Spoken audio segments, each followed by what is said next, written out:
Men ought to know that from the brain, and from the brain only, arise our pleasures, joys, laughters and jests, as well as our sorrows, pains, griefs and fears. Through it, in particular, we think, see, hear, and distinguish the ugly from the beautiful, the bad from the good, the pleasant from the unpleasant. Hippocrates, 5th century BC. Hello, welcome to Teaching Block 10 of Brain and Behaviour. My name is Tom Hartley and this is the Principles of Neural Representation. You'll be pleased to know that this is the last teaching block, so you can think of it as the grand finale.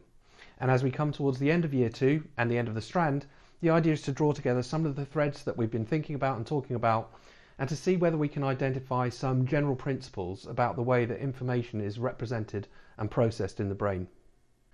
So far in this degree, you've learned a lot about the way that the mind works. You've learned a lot about perception and cognition. You've learned about how children begin to interact with the world and the adults around them, and how they begin to learn words and understand language.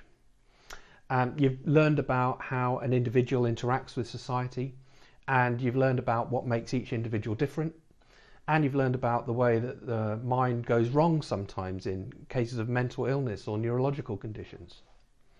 And in this strand, of course, you've learned about how this takes place in the brain. You've learned about the methods that we can use to study the brain and the neural signals it generates, and you've learned about how those signals are involved in helping us to recognize objects, for example, or form memories, or how we use them to make decisions and then act on those decisions. So you've learned a lot about the individual components of the brain and how they work. And this term and this course is really going to be about putting those pieces together and understanding how those different components of the brain and the mind can contribute towards our behaviour. Are there any general principles that we can identify? Because I put it to you that for all of the very interesting things you've learned about these wide-ranging topics in development and social interaction and mental illness, and for all that we've learned about the individual components of the brain, it's very hard to understand how even the most simple action is performed in response to the world around us at the level of the individual brain cells that are involved. Okay, so to make this concrete for you, I've got a demonstration, and normally I would ask a student in the lecture theatre to come up and stand at the front and do this for you, but this year we're going to have to do things a bit differently. And so what I'm going to do in a moment is ask my volunteer to reach out and touch one of these objects. There's an apple and a banana, and I'm going to name the object, and then the volunteer has to reach out and touch that object.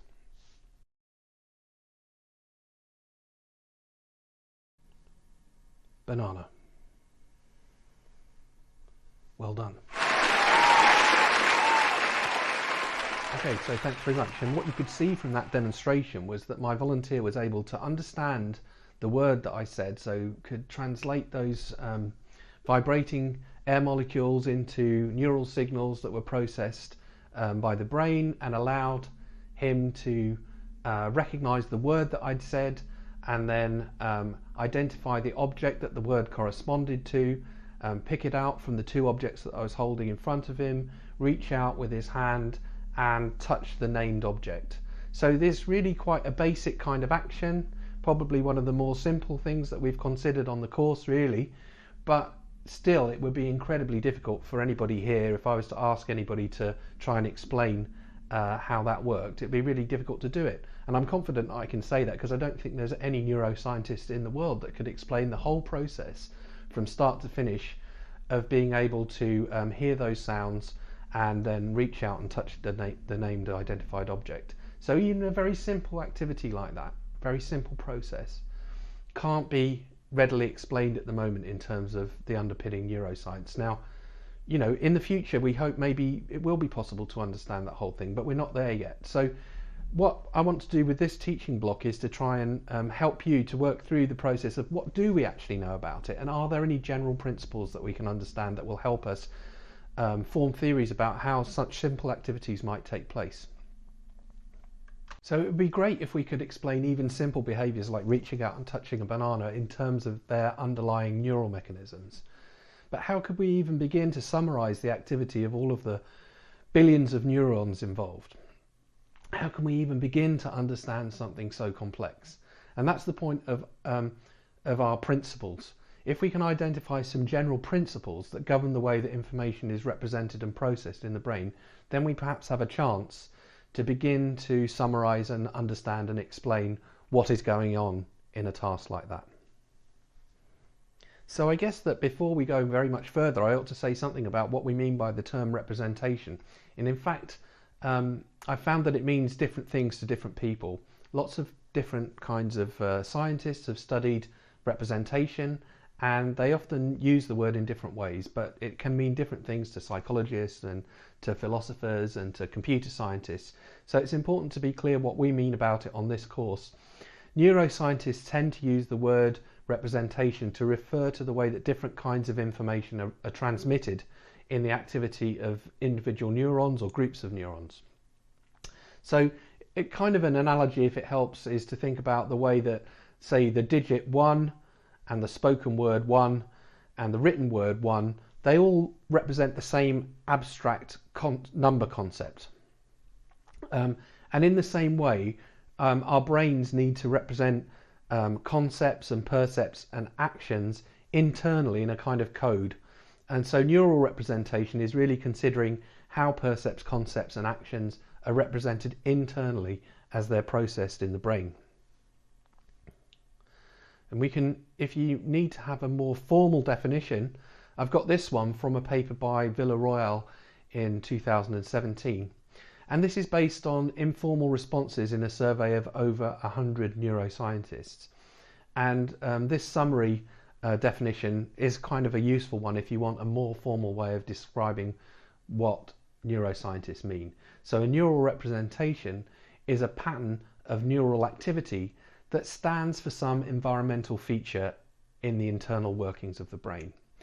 And I guess you could have lots of interesting discussions about what we mean by an environmental feature. And for the purposes of this course, we mean it very broadly. You know, it could mean an action like reaching out and touching a banana. It could mean the idea of a banana, the concept of a banana as something that you could eat, the concept of an apple as something you could eat, or it could just mean the percept, you know, the shape, the color of a banana, the shape, the color of an apple. So all of those different things can be represented and processed in the brain. And that's what we're going to be talking about on this course. And we're going to be talking about neural representation throughout this teaching block, but especially in lectures 1, 2 and 4, because we're also going to be talking about processing. And what do I mean by processing? I use that word and sometimes maybe I don't explain what it means, but what I'm trying to say by processing is how does one pattern of neural activity, so for example, how does the pattern of activity in the brain that represents the shape of a banana eventually lead to another pattern of neural activity, like the pattern of neural activity that drives my hand to reach out and touch that banana. So processing can be thought of as a way of systematically transforming one pattern of activity into another form of activity, and this allows us to carry out some useful behaviour. The lectures are going to be organised into a kind of sequence or narrative that helps you understand and follow the whole argument. First of all, in week 1 this week we're going to be talking about activity in individual neurons. Can activity in a single brain cell be said to represent something about the outside world? And then next week after that we're going to be talking about the ways in which information can be represented in the activity of multiple neurons, maybe hundreds or thousands of neurons at the same time responding to a stimulus or generating an action. And then in week 3 we're going to consider the ways that patterns of activity in thousands or millions of neurons can be translated from one form into another form, so processing. And because processing can't really be studied in very much empirical detail because there are just so many brain cells that you could have to monitor the activity at the same time, it tends to be understood more in terms of computational models. So neural network models that explain how different neurons can be connected together to fulfill some useful function. and how those connections between neurons can be altered and changed systematically in order to enable us to do something useful in the outside world. And as part of that discussion, we'll also be talking a little bit about artificial intelligence and how we can nowadays mimic the way that the brain works in order to generate new forms of artificial intelligence, something that I think some of you will probably be involved in the future, because psychologists' understanding of the mind and the brain is going to be very interesting and useful for the technologies of the future. So in the final lecture, we'll be considering how information is organised across the surface of the brain. So different parts of the brain do different things, but is there any structure or pattern or principle that underlies the way that different parts of the brain fulfill different functions? We can look right down to the level of individual neurons. Do neighbouring neurons have some relationship in terms of what function they fulfill?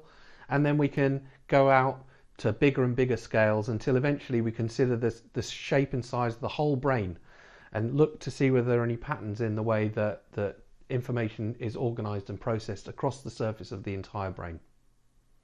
So that's what we'll be doing in week 4, and that will bring us to the end of the teaching block and indeed to the end of brain and behaviour. So I hope you're going to enjoy the next few weeks. It's going to be different this year because we're doing things in a very different way, but I hope you'll find it fun and enjoyable, and I look forward to seeing you in lecture 1.